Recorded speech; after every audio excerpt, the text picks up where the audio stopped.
Welcome to Silvie Lockerova Healing Channel. Today is a little bit different video because I have a guest, my friend Julie Upton. So it's going to be an interview and it's going to be something exciting we are going to talk about. So thank you so much for joining. And before we move on, please like this video, spread this message, give it a like, hit the like button, and don't forget to subscribe. Thank you so much. And welcome, Julie. It's so nice to have you here. And I'm going to introduce you now. So everyone, this is Julie Upton, my good friend. She lives in Massachusetts for about half a year. And then the rest of the year she spends in India. That has been for many years now. And her life is very exciting. She is now a student of Ayurvedic medicine. She is also a practitioner. And she's studying to be an Ayurvedic doctor. And she's taking her classes there in India, which is so cool. And she is also a spiritual coach, and she has much more to offer. So I hope I said everything important to Julie. And now let's bring you in, and maybe you can tell us what brought you into Ayurveda. And what is Ayurveda, first of all? Ancient wisdom that's over 5,000 years old. It's medicine. It's using natural home remedies, herbs, diet and lifestyle, and detox to help the body, which every culture has its own medicine. And India, thank goodness, has kept theirs intact through the thousands of years. So even with the modern medicine, the way it's coming, Ayurveda in India is still commonly used. And an Ayurvedic doctor is also learned in Western medicine and practices. So for instance, my mentors all know how to do surgeries, and they know about modern medicine and ailments and how the Western approach is. So that's very interesting. So it's a very long study. So I'm currently an Ayurvedic practitioner, a coach, and I work in India and I work in America as I'm studying. So, and it was a natural progression for me because I'm a yogi. I always wanted to know about the deeper meaning of this life. What is this life? Where did we come from? Why are we here? Why does none of this make sense to me? And so as a child, those were all the questions that I had. And then when I moved into adulthood and moved from Massachusetts, my journey began into, I would call it my spirituality, because I believe we're spirit into matter. So that's how I share the ancient wisdom. But Ayurveda is dealing with the matter, with this physical body in our mental, emotional, physical, and spiritual. Because sometimes we have a mental issue and it causes physical issues in the body. Then that can turn into a spiritual issue because the mental breaks and we don't know, we lose our groundedness in this matter, and it gets confusing, right? But it's all interconnected, and it's all part of what Ayurveda talks about. And it's how we don't really diagnose, because life isn't static, it's constantly moving. So what we do is we feel your pulse, and your pulse, we also look at your face, your tongue, your eyes, many things, but the main thing is the pulse. And the pulse will tell us everything. The tongue also tells a lot, but so does the face and the different things. But we read your pulse, and then your pulse will tell us, first off, what your main dosha is, what your main element is. So if you think of the 5 elements, you start with space, air, fire, water, and earth. And we are all 5 of those elements. One dominant dosha. And what that dosha is, it's either going to be vata, which is air and space, pitta, which is fire with a little bit of space, with a little bit of air, or kapha, which is earth and water. Then we have a secondary dosha, and then a third, because we're all 5. Some people, a few amount of people, are tridoshic, which is all 3 in an equal amount. Now, that being said, that your main dosha does not change throughout your life, but how you respond to all the elements definitely makes changes throughout your life. So once you know what your main elements are and how you live, it's easier to make choices, lifestyle choices about food, about exercise, about communication, about everything that you do. If you arrange it according to your main dosha, you'll notice that your mental capacity is much stronger, more focused, more high vibrational. The way that your sleeping patterns will get better, your bowel movements will be normalized, all the things. You'll become into homeostasis, right? You'll come into a more balanced state, right? So Ayurveda is a natural way of healing at the root cause. So just to give you an example, people hear the word cancer and they get all freaked out. Well, that's a Western kind of programming. It's words. When you hear words and those words have a story, all when you hear cancer is you hear story. You think story. You're thinking, oh, this person had cancer and they died, or this person went through chemo, all the story.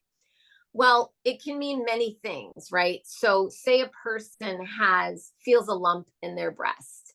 Well, what they're feeling is cells that have gone rogue and have all clumped together, if it's not just lumpy breasts, right?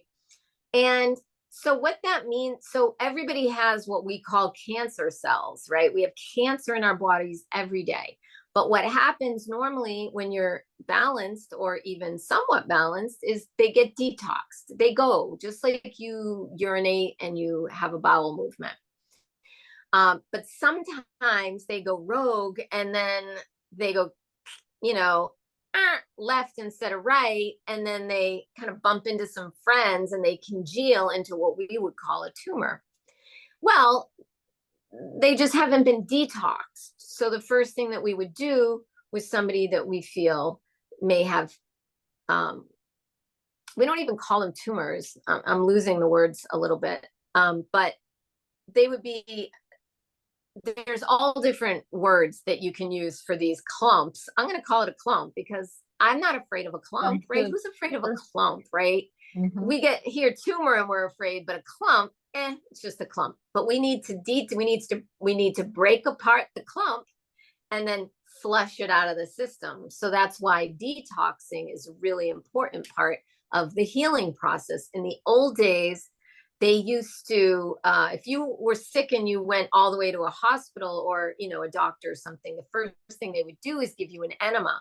Well, what is an enema? You're putting liquid into the organs, into the colon, into these different parts of the body, and you're flushing the body, you're detoxing the body, because a lot of dis-ease comes from these imbalance in the colon, in the various organs, in the intestines. But if you peel it even back from there, we're dealing with doshas, we're dealing with elements. So I'm pitta. So pitta's classically issues in the colon, so I had GERD. That's that acid reflux where it goes up into the esophagus. And oh gosh, it's so painful. The doctor wanted me to be on this omeprazole for the rest of my life. I was like, yeah, I don't do medicine, thanks. I'm like, well, there's obviously a cause. The doctor had no interest in finding the root cause, but gave me kind of a list of things it could be. And one of the things he mentioned was spicy food. Well, I've been living in India for the last 12 years. Who's eating spicy food?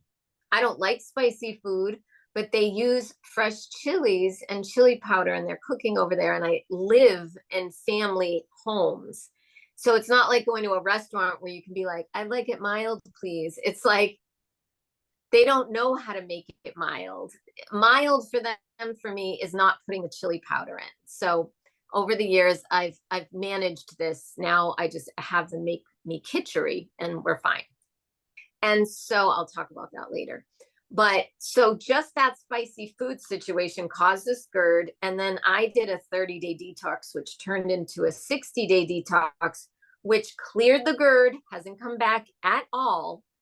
And it cleared up my arthritis symptoms. I had knuckles that were swollen and I couldn't open jars. And I'm thinking, I'm healthy. I eat all organic. Like, oh my gosh, so how is this happening? This is what I would like to ask you a little bit more. Quickly. So since I have actually, thanks to you, experienced this pulse reading with Dr. Ashwini from India, and then year later, when I saw her again, I decided to go on a detox, which was really an amazing experience. And I had to eat certain foods, which I cooked in a certain way, and I was taking certain herbs also. And I kind of feel like a lot happened there through the detox. So I would like you to now to talk a little bit about what happens when you go through that detox. You talked about the doshas, that we have maybe too much of fire. We have too much of inflammation in the body because we are eating something which is not a fit for our constitution, according to Ayurveda. Yes. So can you please talk a little bit about the detox and about that style and what helped you? Yeah. So as I mentioned, we're all born with a main dosha, a main element or elements. So to give you an example, I am Pitta Vata, so fire and air and space. So example, when I eat popcorn, so what you eat is either a poison or a medicine. And really, when you think about that, and when you really get into your constitution, as Silvie just said, you will understand what that is. And every one of us is different. So when I would eat popcorn, which I loved and used to be my favorite snack with nutritional yeast on it, I would get angry. Why is that? That's because my fire, popcorn is very light and airy. And when you blow on a fire, what happens? It goes, gets big and angry. So the popcorn, me eating light and airy food, makes me angry. So I need to be eating like oily foods, like calming foods, no spicy, no airy. That's me, because I watch what I eat and how it affects my mind, how it affects my emotions, how it affects my body. So what we're doing in Ayurveda is we understanding ourselves, and then understanding. So just to give you another idea, if you're Vata, you may be, if you're hangry, you may spacey. You err on spaciness, just in life in general. Pittas, they're very like go-getters, like very intelligent, like fire, like fast. And then Kaphas, earth and water, they're more quiet and slower, slow to anger. I do very well hanging out with Kaphas because of my Pitta. They're very calm. They're very slow. They usually have thicker hair, more oily, like even their skin, it's like mine can be dry, but their skin can be like oily. When you're in homeostasis, it's not too oily, right? So I'm just talking about now, if you look at food and different things, you look at it as an element in its elemental form.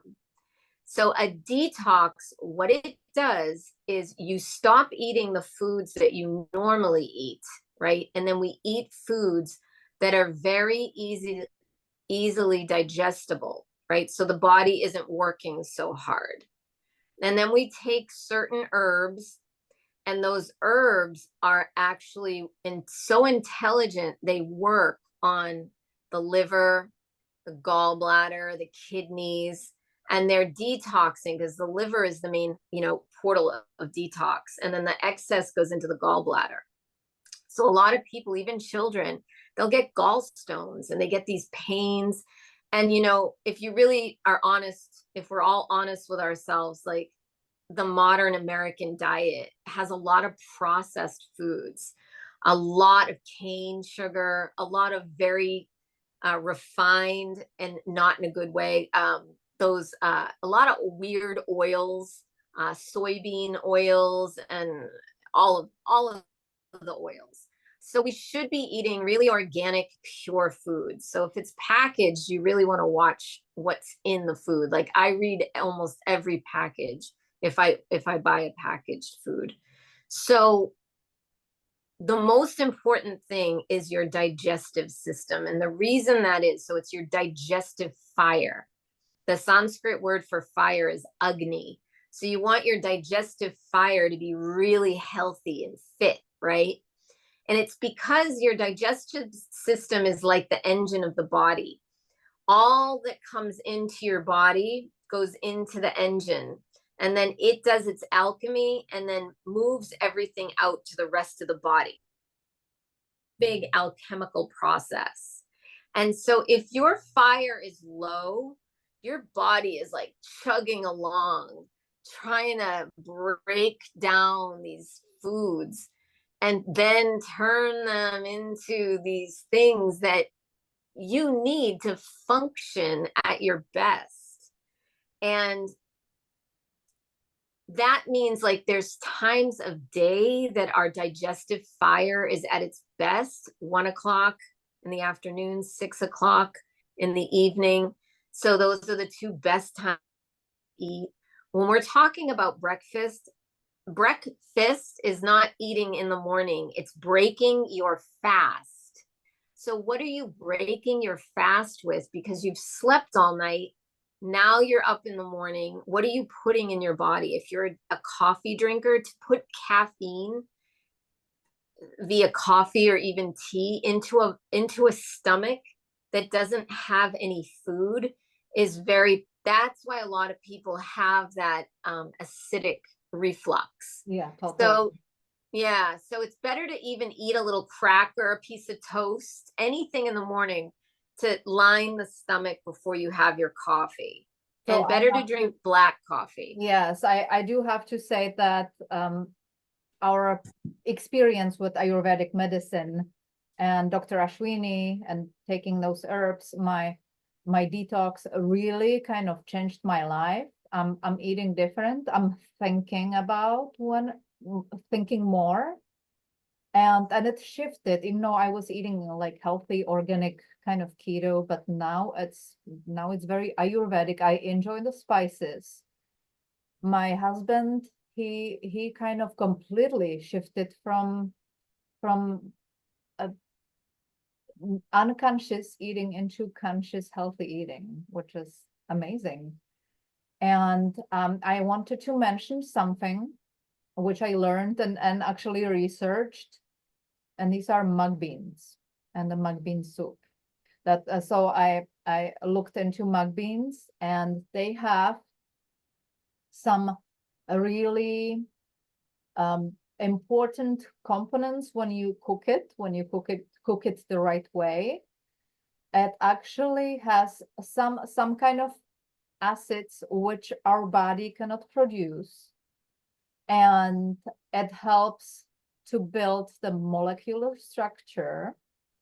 And that's something which is actually really vital to fight cancers and help in pregnancy, and you can name all sorts of things. So would you explain a little bit more about how actually the detox can look like, what you eat, and then a little bit on mung beans? Sure. Okay, so Sylvie's talking about mung beans. Mung So mung beans. Yeah. Mung beans, yes. I have some right over here in my kitchen all the time. So mung beans are what we eat when we're doing a detox, or not just during a detox, at least one meal a day. And as Silvie said, they have all these great properties. What they do is they balance all the doshas. Some foods balance the doshas. They're easily digestible. They balance the doshas. They're high in proteins that are good for the body. And remember what I said about clumps and cancer cells? It detoxes the body. So naturally, it's like the oddest, most amazing gift from God. It's like this superfood. And you can get it in two different ways: the little green mung bean, the whole green mung bean, or the split, which is yellow.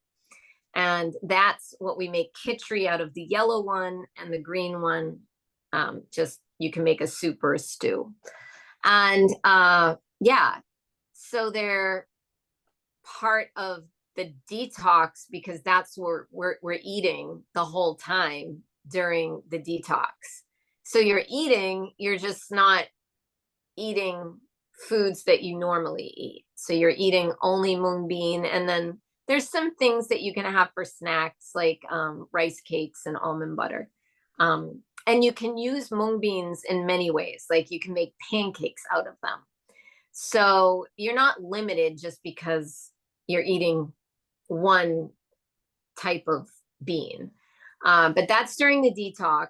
And then for me personally, I eat them regularly as at least one meal a day because I like them. So good for you. I know it's balancing my doshas. I don't have to think about it.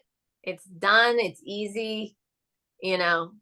So Julie, I would like to, I just remember some positive story, which I would like to mention. Someone who was on a mung bean soup 1 week a month. And, Yep. and then she was for 3 weeks taking a break and eating normal food. And then she went again into the mung bean vegetable soup, which you can actually make some delicious soup from it, by the way. And the nice thing about the detox is that you are not starving. I was like eating full. And so here to that story, I don't want to mention that her name because I didn't ask for permission, but there was some really nice success. She lost so much weight. I think it was 20 pounds. Mm-hmm. Her first week, in 2 weeks, I think she lost. Was it 2 weeks? Mm-hmm. Okay. Yeah, she had an incredible weight loss, and she's a body worker. And so she said it was all water and inflammation, you see? So that's the thing. Inflammation is coming from a source that you can shift on your own without any medication, no pharmaceuticals, just naturally. Just gets, I mean, they sell mung beans in the bulk section at the health food store where we live. Mm-hmm. You can order it online, you know, it's easy. So, and then you add spices, you know, and the cool thing about the spices that we use, they're delicious and they're healing. So it's part of the detox, right? So they taste good and they're healing. Yeah, so she lost a whole bunch of weight and she had less inflammation and all that water that she was retaining. So do you see when you start retaining water and then it's like that and inflammation, and they just keep rolling into other things. And that's where we get what we call symptoms that, you know, maybe Western medicine calls a diagnosis. When it's not, it's just some process is happening in your body and you can shift it at any time. That's why diet and lifestyle is such a huge part of the healing process, or of the health process of being healthy. You know, I myself, the reason I'm studying to be a doctor is because I healed myself of GERD and arthritis in 60 days, and mine took longer. Other people were healing in the 30-day detox, but I don't know. I mean, I'm a redhead, and redheads are famous for having like even in Western medicine, like if I'm going to get numbed to get some dental work, which I don't do anymore, they have to give me twice as much because redheads famously don't respond to that numbing stuff.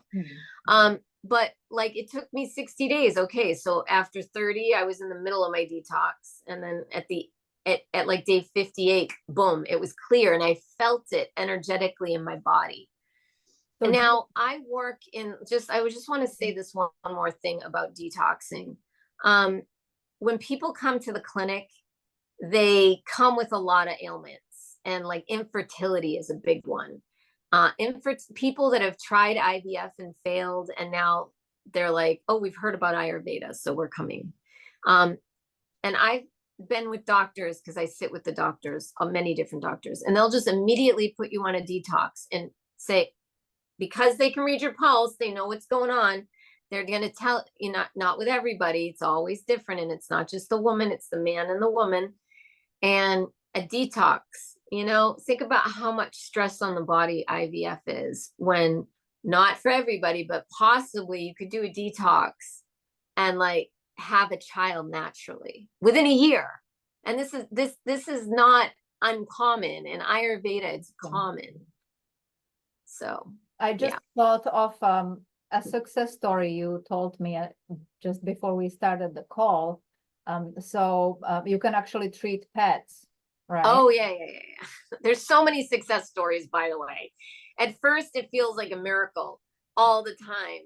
And I mean, I have seen legit miracles, like, but it's normal for Ayurveda. But we also read the pulse of pets. So here's a story for you.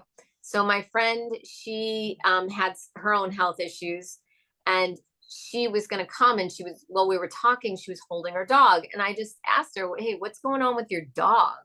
I just had a feeling. And she starts telling me all this stuff going on with her dog. And I said, well, you need to bring him in when you come for your pulse reading with Dr. Ashwini.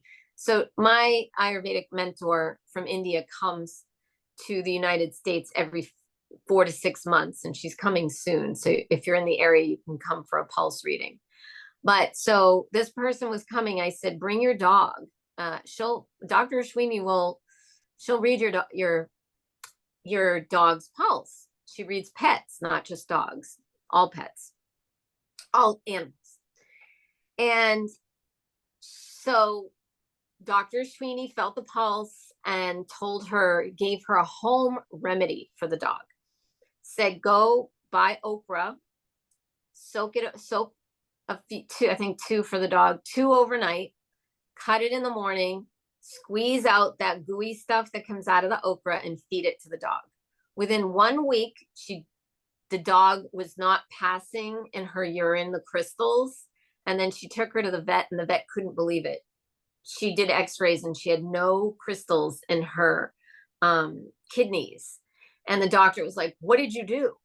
And so my friend told the vet, and she just called me the other day and said, oh, she's got the crystals again. I said, well, then give her the okra. You know it works. So there's a root cause to why this dog has got crystals forming in her kidneys, but it's the breed. So that breed is known for that. So that's a different thing. So I said, give her the okra. And so she's going to bring her back for another pulse reading. So it was amazing because in 1 week the dog was fine, and then the vet actually confirmed it, although the dog wasn't passing crystals, so we knew. And that was, just a really fun story. And so you can bring your pet if your pet has some issues. So a lot of stuff, home remedies, like simple things that you can go to the market and get and take Yeah, it's will all about will like heal. what we eat, that's our medicine. So that's how we have to look at the food. So like, yeah, I do like my coffee, but I know I need to balance it with something which reduces the heat. So it's really cool. You don't have to give up No, your stuff, which yeah, is wonderful. Even Dr. Ashwini allowed me to have my coffee. even on a detox. So Yeah. so now let's talk a little bit about Dr. Ashwini because she is coming over, and it's just for people from Massachusetts. Sorry, folks, No, who that's not true. She's are really. coming to the United States. So it is Massachusetts, Manhattan, New York, New I think Edison, New Jersey, Atlanta, Georgia, Dallas, Texas, Oh, wow. Bettendorf, Iowa, somewhere in Michigan, maybe Detroit, Michigan. I totally missed that information. Yeah, Well, yeah, that's she doesn't great. just come to Massachusetts. That's awesome. When I asked for an Ayurvedic doctor to come here, she was just the reason we got Dr. Ashwini is because she happened to be the next one coming to the US. So there's several doctors from Ayush Shakti that come. I just feel really blessed that we got Dr. Ashwini because I just love her so much. She's so talented. All Ayurvedic doctors, and okay, here's another thing. Not all Ayurvedic doctors do pulse readings. All Siddha Veda doctors do pulse readings. So at Ayush Shakti Clinic, where I'm studying, everybody does Ayurveda and Siddha Veda. So Siddha Veda is like Ayush Shakti, like Ayurveda on steroids. We do pulse readings, and we do Marma Shakti. Marma Shakti are Marma points, which are pressure points. So, for instance, like your left is your past and your right is your present. I always show people this pressure point on your left here, which is the forgive and let go Marma. Because a lot of us are holding on to lifetimes of stuff. And so you don't have to know what you're letting go of to use this Marma. So I do this one all the time, and I push it 6 times, as much as I can remember, daily. And then this one is the what do I want Marma, which is working on your subconscious. You see, we are not just these bodies. The mind has everything to do with how we're perceiving reality and how the body is responding to stimuli, right? So on the right hand, on the pointy finger, right at the tip, with the left pointy finger, you can push 6 times and just ask yourself, what do I want? And if you don't know, you just 6 times and relax. Maybe you can teach us in the next Yeah, follow-up that would be thing. great. Now, tell us about Dr. Ashwini and Yeah. her. When is she coming, and how can people see her, and what is there for people who are interested? I know the spots are filling up pretty fast. Yeah, they will definitely fill up. So she's coming October 12th and 13th to Gloucester. She's coming 12th and 13th and 14th to Hingham. So to Gloucester, the South Shore. Massachusetts, and Hingham, Massachusetts. Yes. Yeah. If you want to know her whole schedule, email me. Silvie's going to give you all my information. There's a link. If you want to make an appointment, you just got to click on the link and book your time. It's $60 a person. She'll sit with you for 20 minutes, 20 to 30 minutes. So if you have anything from like Western medicine, like x-rays, blood work, anything you want to bring, you can. pills and supplements? Yeah, anything you want to bring, you have questions about, just bring it to the appointment. You want to come on an empty stomach. You get your best reading is on an empty stomach because your body isn't working so hard to digest any food. So she'll no get a real coffee. accurate reading. No coffee. Yeah, definitely no coffee before your appointment because that's a stimulant, you know. Your artery is going to be like pumping, you know, like stimulant. So those are the most important things to know is come on an empty stomach and then bring anything, including your questions. Yeah, I highly recommend it. It is the best thing I've ever done for myself because I'm like Silvie and I were talking, like we're healthy people who eat organic and but we still like had health issues. And so for me, clearing that up has just been like it feels like a miracle. And so now I want to help other people with that. For me, it's a natural progression in my professional life. So yeah, I can't imagine doing anything else with my time, but studying and learning and doing. The master, Dr. Pankaj Dharam, he had a saying that was, knowing is not doing. Doing is doing, you see. So I love that. He's been my real inspiration. Unfortunately, he passed away a couple of years ago, but the lineage is strong, and his son is carrying the lineage. And yeah, the who gets credit, I guess, I don't think anybody, but the credit for passing it on so strongly that it has stuck in the lineage and got written down and everything is Jivaka, who was the physician to the Buddha, Siddhartha Gautama. So that's kind of interesting information, but he traveled around. So a lot of cultures in the East that are Buddhist really know who Jivaka is. And that's why they have very strong natural remedies in their medicine chest. Julie, would you also share, so we don't forget, that important and exciting program you are offering to the public, and you don't even have to go and see Dr. Ashwini. So yeah. Would you like to share? Sure. So yes, even if you don't want to go for a pulse reading, you don't have to, but if you do, great. I am offering, if anybody wants to do a 30-day detox with me, I'm also going to do it.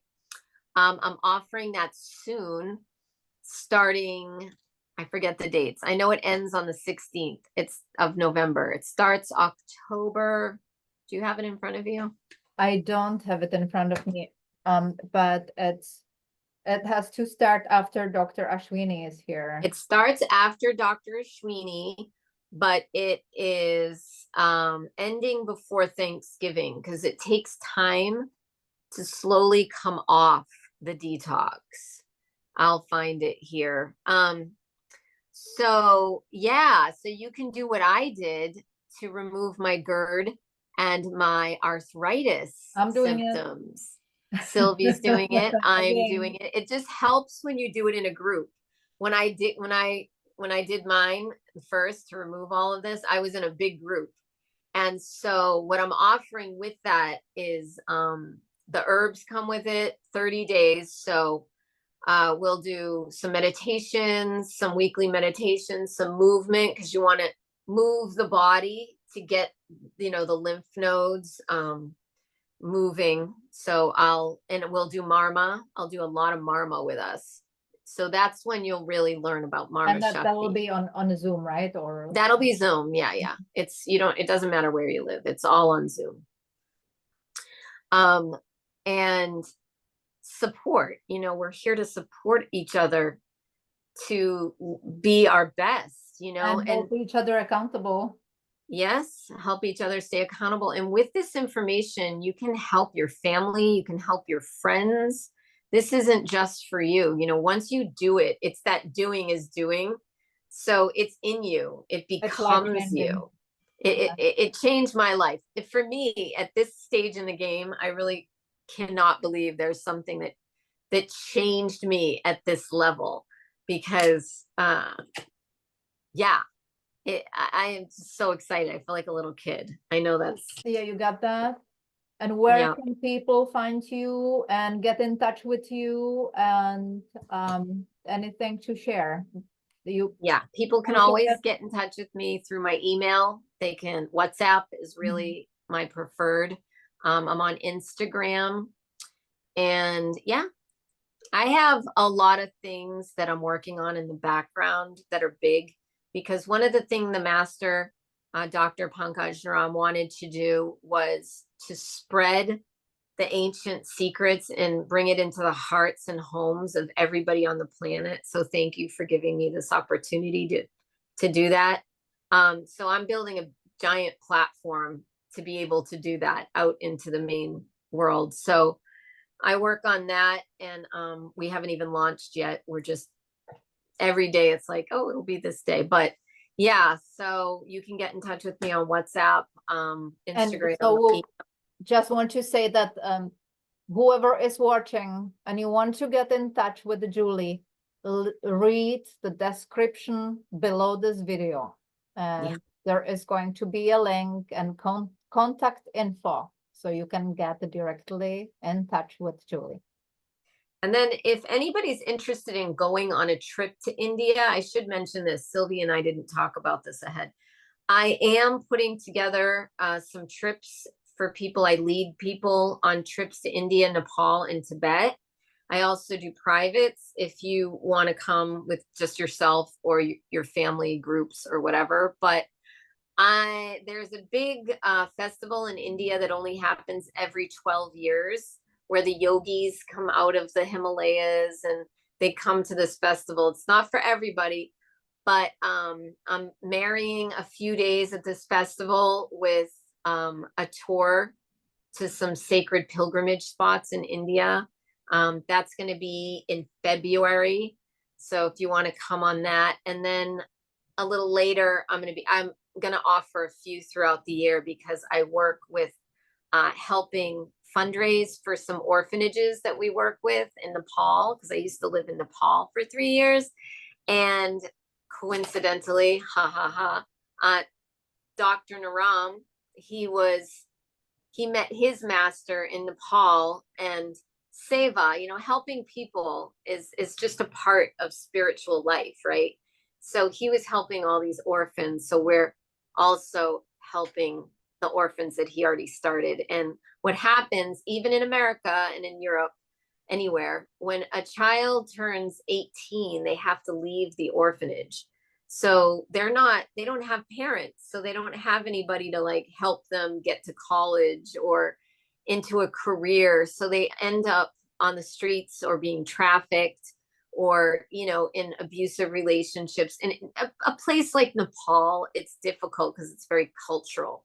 So these trips that I take people on are fundraisers to help these amazing kids, who I know pretty much all of them, to have a great life, and then they in turn will help the future kids from the houses and the wonderful people that raised them.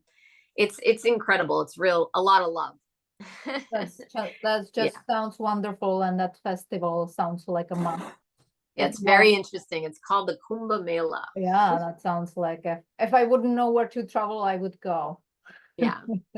You would definitely want to come with me. Yeah, that's right. That's right. I know that culture. I know the streets. I know the language. It's my home. So Julie, thank you so much for willing to share and sharing this ancient, amazing practice called Ayurveda. And thank you for willing to sit on through this video call. And thank you everyone for watching, if you stayed to the end. And until next time, peace and blessings. Bye.